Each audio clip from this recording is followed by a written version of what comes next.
Hello everyone. I just want to do a little bit of quick housekeeping for this event.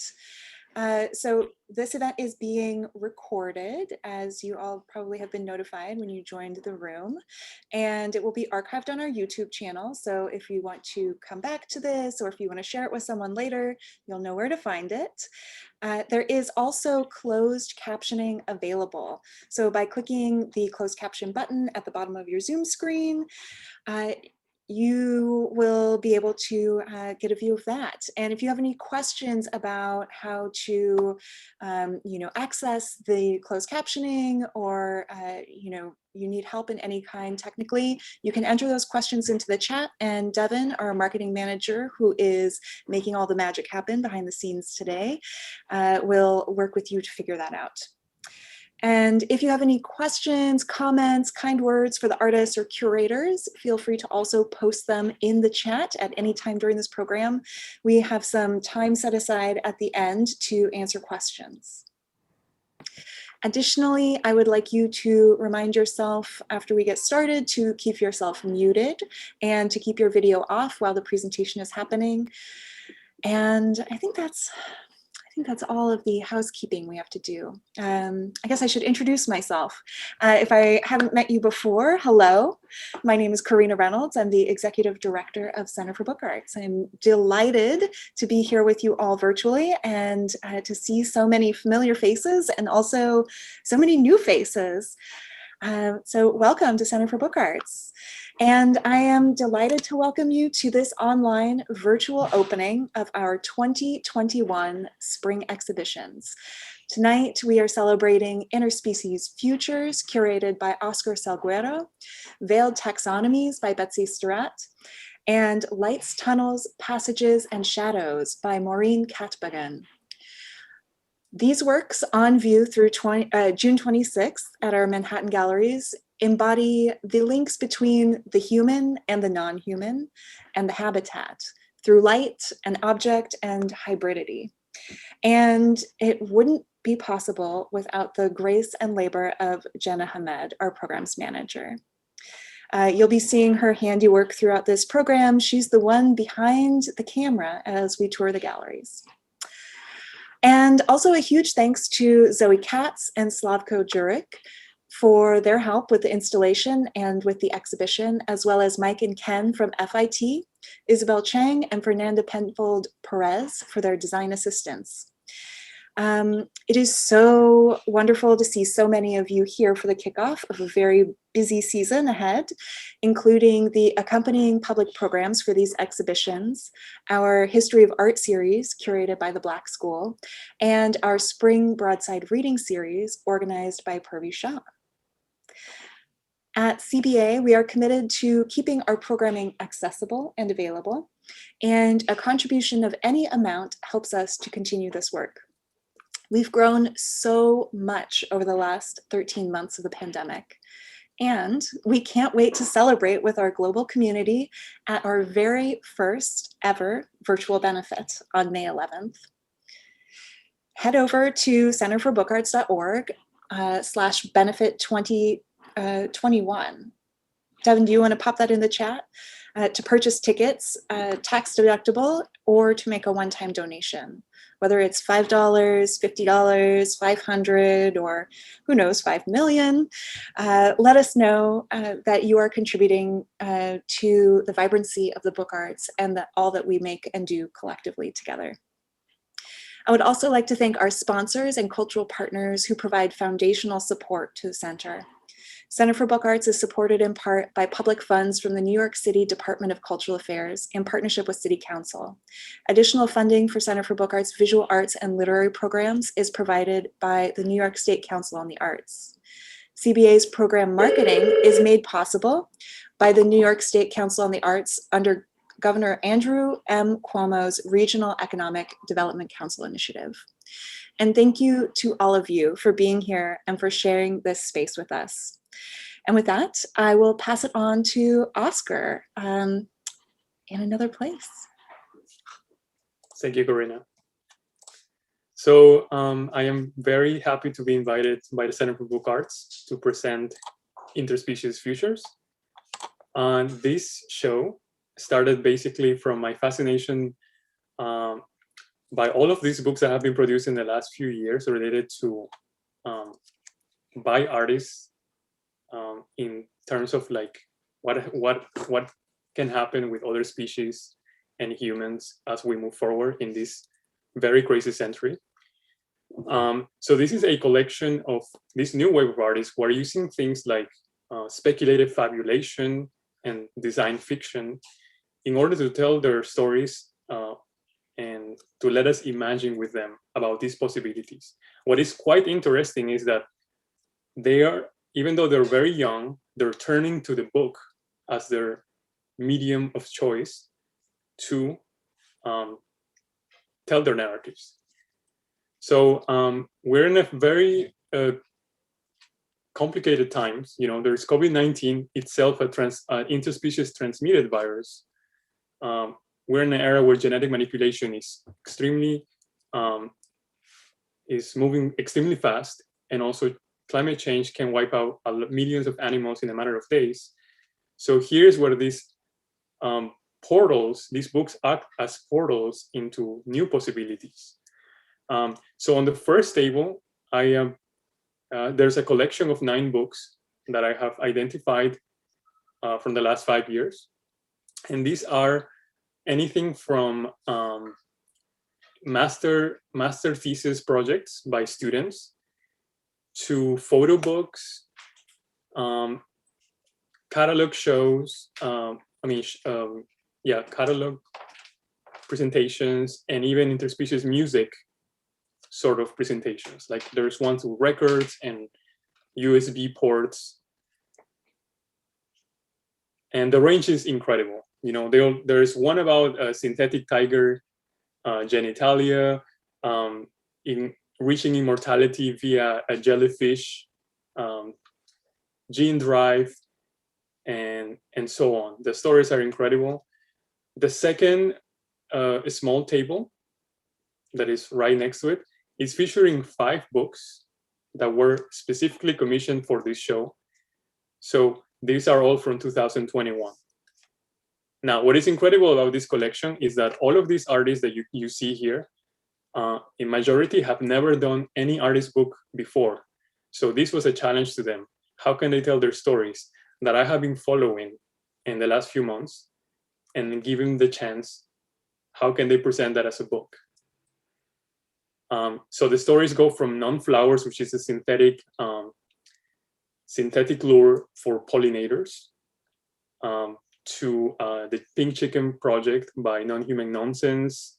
The Black Book is called Becoming a Bat in response to COVID-19. So it's designed not to be seen by humans, but by other species. And Signal Crayfish by Christopher Oram, and Mermaid De-Extinction by Center for Postnatural History. So if we look to the left, there is a large drawing, especially commissioned for the show, that depicts different species along with humans.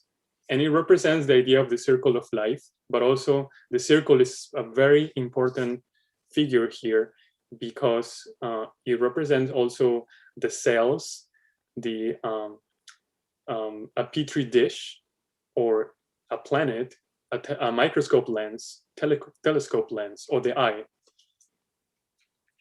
If we keep looking on the right, there is a special selection of 3 moments in interspecies book history that I selected. First one is called Speculative Zoology. So this one is by Dougal Dixon, who is known as the father of speculative zoology or speculative evolution. This is a really important document that he created, and this is from 2010. Very rare. You almost will never see this book anywhere else. The second one in the center is by Thomas Thwaites from the UK, with his controversial project called Goatman, in which he wanted to become a goat. So he's developed all of these incredible experiments to live with them in the Swiss Alps. For the first time, we're also seeing all the international versions the Norwegian, Korean, and Japanese together to show that there is an international fascination by these sort of projects. This represents what I call design fiction phase. And then the last one is synthetic biology by Alexandra Daisy Ginsberg, which represents an incredible moment when this kind of fictional stories intersect a scientific journal. So this is a real scientific journal called Fungal Genetics and Biology, and it's showing a completely fictional set of species that she created. As part of the presentation, which was also with the help of my wife, Benedict, we can see a very nice installation in the back, in the corner, which also depicts a lot of different objects that came from the artists themselves. So we see that dodo egg in the corner, some pink chicken bones by Non-Human Nonsense, Tiger Penis Project by Kwang Yi-Ku from Taiwan, and Non-Flower by Thomas Foss, who is based in Iceland. Finally, in this space, there is a video depicting different moments. These are like scanned pages of all of the books and of all of the 17 books that are displayed. And these will actually be featured in the catalog that has been designed in collaboration with Backbone Books from Germany. So this catalog is already available for pre-order, and it's going to be in 120 copies. So super kind of limited edition, but it's going to be really incredible. Finally, there is one more moment in this show, which is Jenna is taking us there. This section is the Interspecies Library. So this is the first archive dedicated to the preservation, curation, and advancement of artist books, focused on more than human perspectives. So the collection really what it's trying to do is it aspires to reflect a diverse range of ideas and attitudes towards other species in an increasingly synthetic and simulated century. So all of these are free to browse when you guys have the chance to come to the Center for Book Arts. All of them also from this century, most of them from the last 5 to 10 years. Super experimental, super speculative, and it's a way to show how all of these artists and creative people are already thinking about future possibilities with other species. So now I will pass it on to Betsy. Great, thank you, Oscar. I just want to mention that I am thrilled to be exhibiting here at the CBA. I'm so impressed with what you all have done, and it's been a real pleasure working with everyone there. So I just want to say thank you. It's been kind of exciting to plan this exhibit because my work is really based on the book. However, I go a lot further from the traditional book than maybe most people would. I really enjoy that, though, the sort of looking at the traditional book, which you'll see here on the wall. There's 5 of them there that I've included in the exhibit. And those are all books that really kind of encompass this entire project.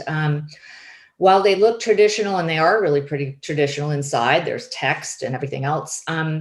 The wallpaper behind it is sort of also sums up this idea of collecting and the idea of examining how humans interact with plants, animals, and the world. So that's what my work is really about. And what I've done with this wallpaper is I have combined some photographs that I've taken at museums and archives and collections all over the world that sort of are repositories of natural items. That could be a medical museum, it could be a zoology museum. Sometimes it's behind the scenes, sometimes it's out in some public displays, but nevertheless, what I've done is try to document a lot of these museums that are really important for preserving our idea about what science actually is. Nevertheless, each of these items has been collected, could have been collected a long time ago, could have been collected last week, but our interpretation of it is really seen through the tags and the labeling and the way that information is sort of projected to the public or archived with those materials. So as you can see in the books here, they look fairly traditional. When you go to open them, you'll see that, for instance, on this one here, we're going to look at, which is called Zoology Collected. It's a set of images, photographs that I have taken in different collections around the world of the way that zoological specimens have been preserved and sort of displayed. Along with that is text that I've written about my experiences visiting these places. So I was able to really kind of delve into some of these collections that I've never been to before. It was really a fantastic experience because also seeing the way that different cultures kind of display things, the way that certain objects have reverence and others don't, the way things are displayed within the space and all that are things that I've tried to capture in these photographs. So that shows you that sort of a traditional book there that actually the binding I did not do on this. My friend Mary Uthrupru did the bindings for my books. I can't say that I'm great with leather, beautiful binding, but she did a fabulous job. So I'm going to do a shout out to her about that. So in any case, what I want to say is that the books and the objects and the photographs that I make are really based on, basically on the book and about the idea of the narrative and telling that story. So here on the other side of the gallery, you'll see some photographs that are taken from different collections. The one on the left really of the bird is from fantastic, sorry, there's a fly in my, there's a gnat in my studio. Maybe it's because of all the dead things in the pictures, you know, who knows. But anyway, it was taken at a fantastic, really obscure collection in New Harmony, Indiana, which is an old utopian society where there's sort of the history of science in the Midwest was born. So that those kinds of places that kind of preserve that old, this old stuff is something that I'm fairly interested in. In addition to that photograph in the middle, which is seaweed, I've done a bit of collecting myself, and I see that a lot of these photographs are really, it's a form of collecting. It's a form of trying to understand things. So the way that I understand things is to collect them. And so I've collected these images. I went ahead and collected some seaweed. I photographed those. I dried them, sort of trying to understand the different species that happen. Why seaweed? Well, because it just happened to be something that I have access to. So, and also it's beautiful. It's also a plant, but it's not a plant, it's an algae. So that interesting idea about species, you know, things aren't always what they seem. They might be something entirely different. So that comes into play as well. The objects on the shelves here are, they're also, I think of them as books. They're book objects. They are made of Irish linen and tags that have text on them. They also have photographs. This one's called The Zoologist. It's pictures of zoology, but it's also text that was written by me. And if you piece all the tags together, it'll tell you a story. Okay, so it's almost like diagramming a sentence in a sense, that you have to, there's no real order for these words. You have to kind of maybe put them together in whatever way you want, and it becomes a kind of a story, a random story sometimes, and the next time you do it, it'll be a different story. This one is called, I forgot what it's called. It's called Pathos. This one is about some medical museums that I visited in Europe, in Vienna. And these are actually photographs of some wax models that exist there. So again, the idea of the tangling, the kind of confusion of these things kind of makes us, I don't know, I feel like it represents the difficulties we have in understanding the world. And I like that visual representation of that idea. Finally, this last one is called Neurons, and it's really based on the idea of neurons, although it's simply just knotted linen over an armature with some tags that have some words on it. But I like the representation of these things that you don't know what they are. They look almost plant-like, but they are not. They look almost cell-like, and they're sculptural books. Let's see. What else? So the idea of these interconnectedness with these neuron pieces, I think, is something that I'm really interested in, sort of a biological interconnectedness.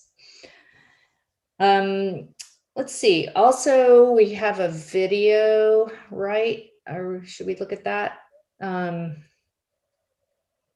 somewhere? Looks like anyway. the camera in the galleries might be frozen. Oh, okay. Well, that's no big deal. Anyway, there is a video in the show called Regimes of Disorder, and it goes back again to the book, which I think is really important. And I really like the idea that, there it is, you could go around the exhibit and go from traditional books through these other things and then go back to the traditional book. This book happens to be called Collecting Botany, and it is taken again in collections of pictures. Really had a spectacular time looking at some collections of things that were like, for instance, that page there that Jen is showing you is one of the oldest specimens in the world that exists in the Netherlands. Some of these things, like the one on the left there, that's a page from Darwin's findings in the Galapagos. So again, you know, the notations and the tags and the handwriting and all that stuff, it points to nostalgia, but it also points to history and sort of the idea of decay, which to me is part of life. So I think that's it. Any questions? Let me pass that on to Maureen. Where's Maureen? There she is.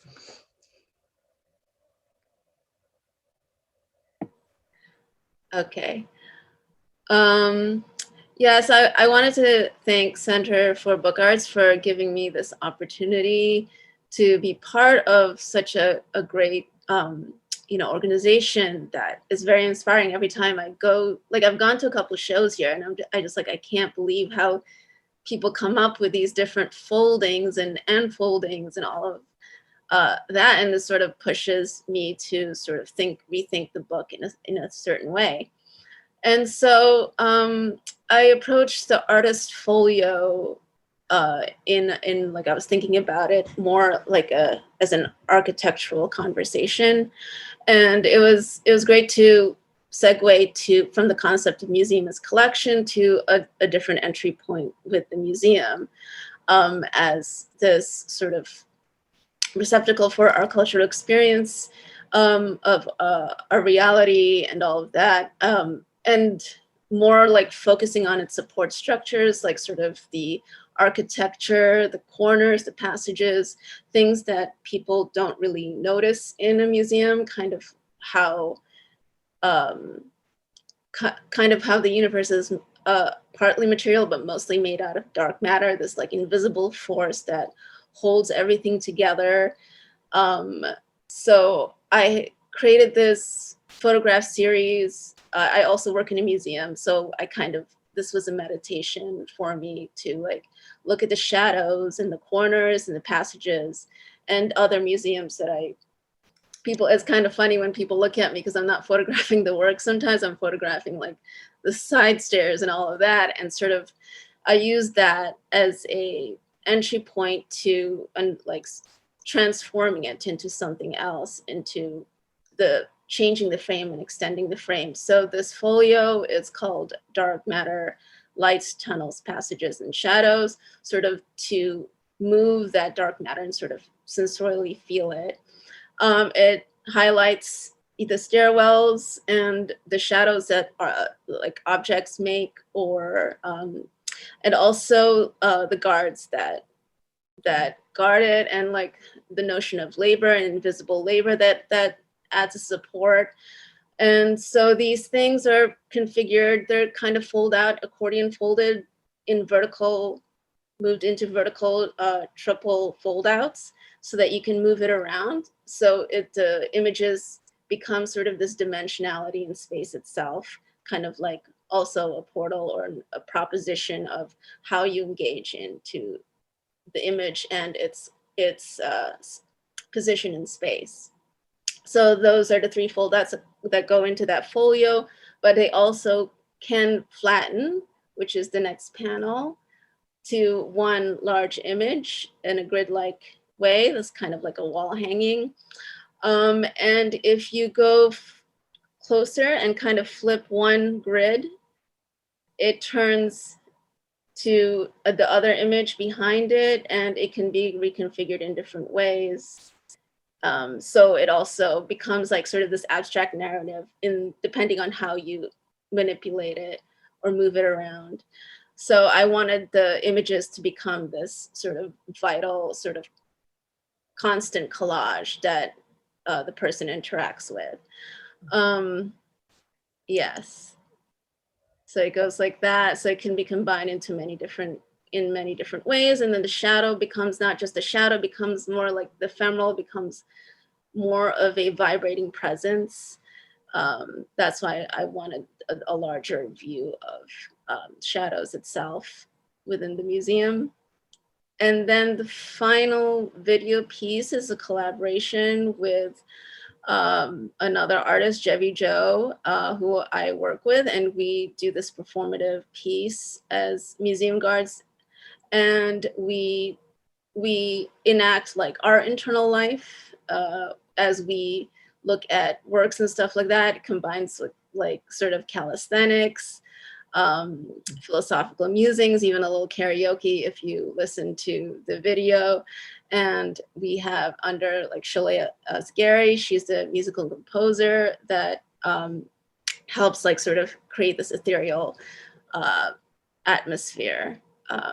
So yeah, so all of that is like sort of the framing of the structure, the invisibilized structure, the peripheral things that we kind of see in the context of cultural framing, and like sort of expanding that into other sort of realms and sort of openings, dimensional openings. Yeah. And I think it goes back to Corina. Okay, thank you so much, Maureen. That was great. I actually wanted to ask Jenna if she could quickly walk into the collections hallway, because we have a really beautiful installation by Lyle Harris and Patricia Silva that is up right now. Let's see, let's spotlight that. Great. Jenna, will you show us up close and personal? This is something that I definitely recommend you come in and check out. There's a really beautiful installation of objects here, as well as a whole collection of really beautiful books for you to discover.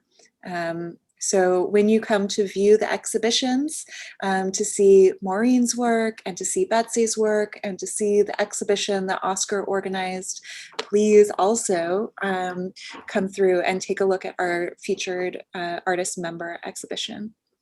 Thank you so much, Jenna. Also, Maureen, I wanted to ask you quickly if you could tell us a little bit more about your upcoming program, because I think it's very interesting. It's let's see, it's a performative thing, right? Yes, it's a performative thing with the Javi. Again, it's with my collaborators, Javi, Joe, and Cholet. So it's going to include music and sort of 3 forms of meditation to bring like sort of, it's funny how Oscars is about interspecies, and I just like, I was thinking about Donna Haraway and sort of this like sort of collaboration of like interspecies or like other non-human human, and sort of like creating our experience in a larger sort of sensorial and experiential dimensional way. And so I wanted meditation to be sort of this kind of opening, also deep listening of like in terms of, so these other forms of meditation, Pauline Oliveros, right, and sort of to open our way of seeing in another, like sort of shifting our sight experience. Great. Yeah. Yeah, that's going to be very interesting. I think it's happening on April 29th. So that's our next big public program that we have coming up. I'm very excited for that. We also have a really beautiful catalog that Isabel designed for Maureen's exhibition. You can pick one of these up when you come in to view the show.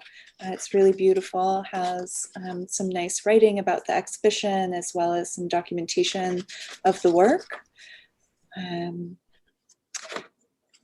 And then we also have a really beautiful one that is for Betsy's exhibition. So this is also available when you come in to grab one of these.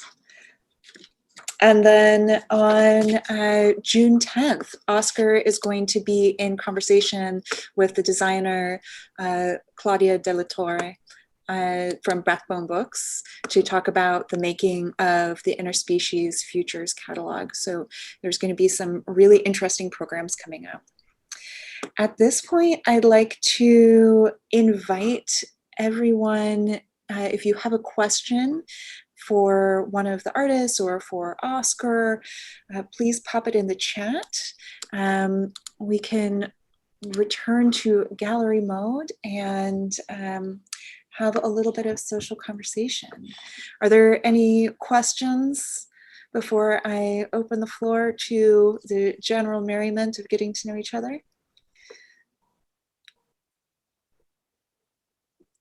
I think you'll all have to come in person. Devin, will you pop the link to make a reservation to see the exhibitions? Oh, I see it here. Great. And you can make a reservation to see the exhibitions in person. All right. So I just want to thank everyone again for coming tonight. It was wonderful to see you all. If you want to come see the exhibition, make a reservation. If you liked this program tonight, please consider making a donation. And additionally, please consider purchasing a ticket to our upcoming virtual benefit on May 11th. And on that, I think we can stop the recording. And if anyone wants to hang out and chat, I'll ask the artists and Oscar to stay on the line for a little bit.